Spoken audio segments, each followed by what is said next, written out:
क्या आप जानते हैं कि इस अनंत ब्रह्मांड में भारतवर्ष अकेला नहीं है? क्या आप जानते हैं कि हमारी हर सांस, हर कर्म पर किसकी दृष्टि है? यह एक ऐसा सत्य है जो युगों से हमारे शास्त्रों में अंकित है, पर आज का मानव इसे भौतिकता की दौड़ में भूल चुका है। आज मैं आपको उसी भूले हुए, उसी शाश्वत सत्य से परिचित कराने आया हूँ। यह जान लीजिए, ब्रह्मांड में केवल एक दो नहीं, पूरे 14 भुवन हैं। भूलोक, भूवरलोक, स्वर्गलोक से लेकर ब्रह्मलोक तक फैले ये लोक केवल कल्पना नहीं बल्कि यथार्थ हैं। इन लोकों का भारत भूमि से एक गहरा और जीवंत नाता है। ब्रह्मांडीय ज्ञान और धर्म की धाराएं इन्हीं उच्च लोकों से भारत के ऋषियों के हृदय में उतरती रही हैं। तभी तो इस भूमि ने वेदों और उपनिषदों को जन्म दिया और उन 14 भुवनों की संपूर्ण दिव्य सेना, वहाँ के सिद्ध, गंधर्व और देवता, उनकी समस्त ऊर्जा भारतवर्ष के साथ एक अभेद्य आध्यात्मिक कवच बनकर खड़ी है। यह भूमि जिसे हम भारत कहते हैं, यह केवल जमीन का टुकड़ा नहीं, यह देव भूमि है। यह वह भूमि है जहाँ स्वयं देवता भी जन्म लेने को तरसते हैं ताकि वे यहाँ पुण्य कर्म करके अपनी आध्यात्मिक उन्नति कर सकें। यहाँ के हिमालय पर स्वयं महादेव विराजते हैं। यहाँ की गंगा स्वर्ग से उतरी हुई देव नदी है जो पापों का क्षय करती है। यहाँ का कण कण उन अवतारों और ऋषियों की चरण धूलि से पवित्र है जिन्होंने यहाँ लीला की है और तप किया है। इसी देव भूमि की रक्षा का संकल्प उन 14 भुवनों की दिव्य आत्माओं ने ले रखा है। पृथ्वी पर ऐसी कोई भौतिक सेना नहीं बनी जो भारत के इन आध्यात्मिक और ब्रह्मांडीय रक्षकों से युद्ध कर सके।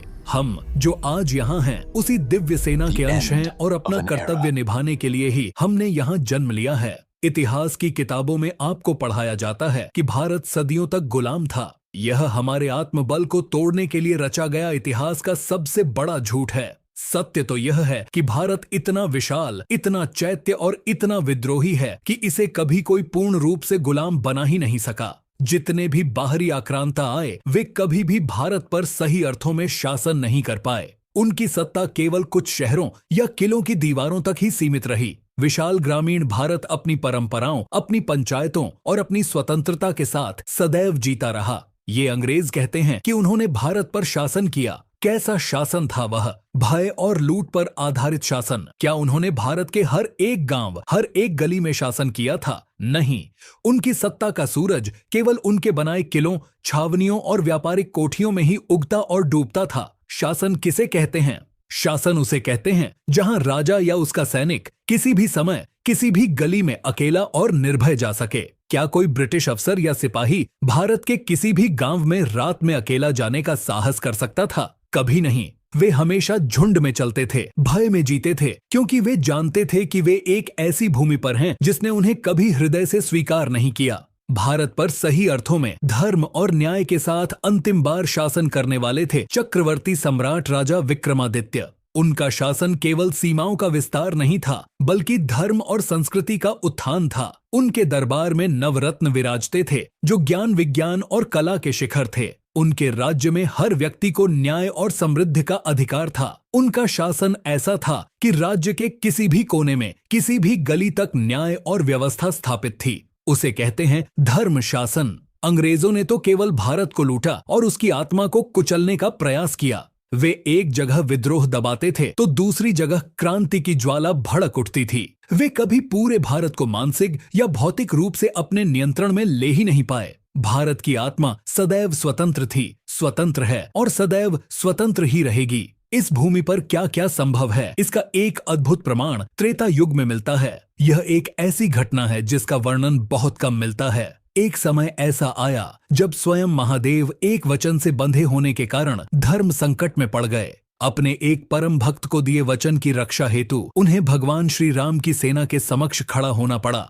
युद्ध के उस चरम क्षण में जब कोई उपाय नहीं सूझा, तब भैया शत्रुघ्न ने अपने तरकस से ब्रह्मास्त्र का संधान स्वयं महादेव पर कर दिया। सोचिए उस क्षण को, पूरे ब्रह्मांड की श्वास थम गई, देवगण कांप उठे। तब महादेव ने अपना विकराल नटराज रूप धारण किया। उनके उस नृत्य में सृजन और प्रलय दोनों समाहित थे। उन्होंने उस महाविनाशक अस्त्र को अपनी कला और योग शक्ति से स्वयं में समाहित कर लिया और सृष्टि को महाप्रलय से बचा लिया। यह लीला इसी धरती पर हुई थी। तो आप स्वयं विचार करें, जिस भूमि पर देवता ऐसी लीलाएं करते हों, वहां आज के युग में क्या कुछ असंभव है।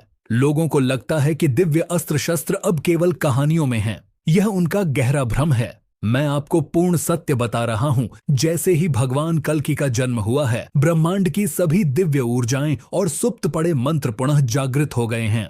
भगवान कल्कि का जन्म केवल एक देह का अवतरण नहीं, यह ब्रह्मांडीय चेतना का एक संकेत है, एक बिगुल है जो उन सभी आत्माओं को जगा रहा है जो इस धर्म स्थापना के महायज्ञ में अपनी आहुति देने के लिए जन्मी हैं। यह अस्त्रों का जागरण वास्तव में हमारे भीतर सत्य और धर्म का जागरण है। आज भी मंत्र शक्ति से आग्नेयास्त्र चलाया जा सकता है। मैंने स्वयं इसका अनुभव किया है। यह 100% कार्य करता है। लेकिन इस नए युग में एक बड़ा परिवर्तन आया है। एक मंत्र है जो अब पहले की तरह काम नहीं कर रहा और वह है गुरु मंत्र। वर्ष 2010 के बाद से युग परिवर्तन की प्रक्रिया ने गति पकड़ ली है। कलि युग की समाप्ति हो चुकी है और अब हम धर्म स्थापना का युग में जी रहे हैं। यह एक संक्रमण काल है जहां पुराने नियम टूट रहे हैं और नए स्थापित हो रहे हैं।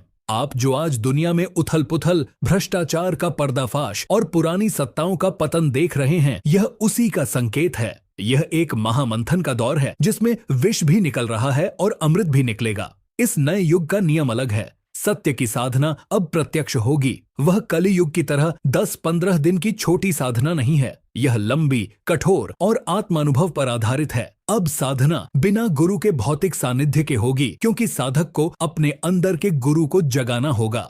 आज का इंसान अपने परमाणु बम की शक्ति पर अहंकार करता है। वह क्या सोचता है, उसे पता ही नहीं कि भगवान की शक्ति के आगे यह सब बच्चों के खिलौने हैं। इस धरती का सबसे शक्तिशाली अस्त्र है कामेश्वर अस्त्र।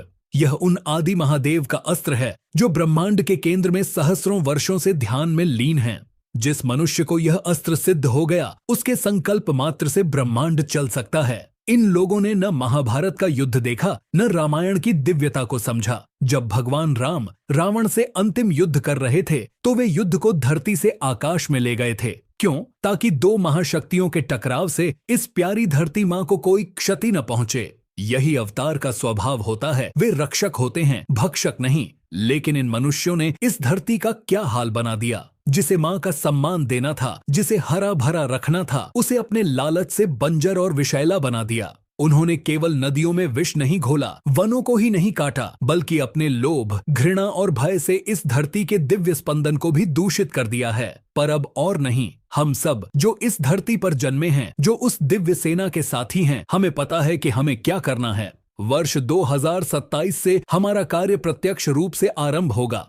हम सब मिलकर इस धरती की केवल भौतिक ही नहीं, बल्कि आध्यात्मिक और ऊर्जावान शुद्ध भी करेंगे और इसे पुनः स्वर्गलोक जैसा बनाएंगे। यह हमारा संकल्प है। अब आपके लिए सबसे महत्वपूर्ण बात, आप सबने जीवन में जाने अनजाने में बहुत पाप किए हैं। इस घोर कलियुग के पापों का बोझ इतना अधिक है कि अब केवल विष्णु सहस्त्र नाम या हरि नाम के जाप से शायद आपका उद्धार संभव न हो। तो फिर बचने का उपाय क्या है? इससे बचने का एक गुप्त और अचूक मार्ग है, जिसे ध्यान से सुनिए। आप 10 महाविद्याओं में से किसी भी एक देवी की पूर्ण श्रद्धा और समर्पण से साधना आरंभ करें। माँ काली, माँ तारा, त्रिपुर सुंदरी, भुवनेश्वरी, हर देवी का रूप अलग है, पर सब एक ही पराशक्ति हैं।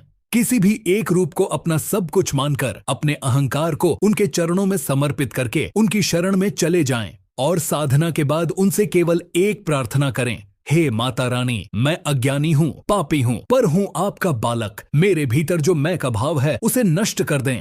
मेरा यह जीवन जैसा भी था अब आपके अर्पण है। जब मेरा अंत समय आए तो मेरी आत्मा को लेने यमदूत न आए। हे माँ, आप स्वयं अपनी गोद में मुझे स्थान देना या अपने पवित्र गणों को भेजना ताकि मैं यमलोक की यातनाओं से बच सकूं। मुझे एक अवसर और देना ताकि मैं पुण्य कमाकर भगवान विष्णु के लोक तक पहुंच सकूं। यह कर लीजिए, क्योंकि यदि आप किसी एक महाविद्या के भी भक्त बन गए तो आपकी मृत्यु के बाद आपको लेने यमदूत नहीं बल्कि देवी के गण आएंगे और आप चाहे कितने भी पापी क्यों न हो, माँ का भक्त होने के नाते आप बच जाएंगे। अभी इतना समय नहीं बचा है कि आप मंत्र जाप करके अपने सारे पाप काट सकें। यही एकमात्र सरल और सुनिश्चित मार्ग है। हाँ, इतना निश्चित है कि आपको फिर से जन्म लेना पड़ेगा। अगर हम भी मोक्ष ले लेंगे तो इस धरती पर धर्म की स्थापना कौन करेगा? हमें वापस आना ही होगा, लेकिन यह अगला जन्म दिव्य होगा, एक उद्देश्य के साथ होगा। यह सारे रहस्य मैं आपको इसलिए बता पा रहा हूँ क्योंकि यह ज्ञान पुस्तकों का नहीं बल्कि कई जन्मों के प्रत्यक्ष अनुभव का है। यह मेरा अहंकार नहीं बल्कि मेरा कर्तव्य है कि मैं उन सभी सोई हुई आत्माओं को जगाऊं जो इस महायोजना का हिस्सा हैं पर अपनी स्मृति खो बैठी हैं।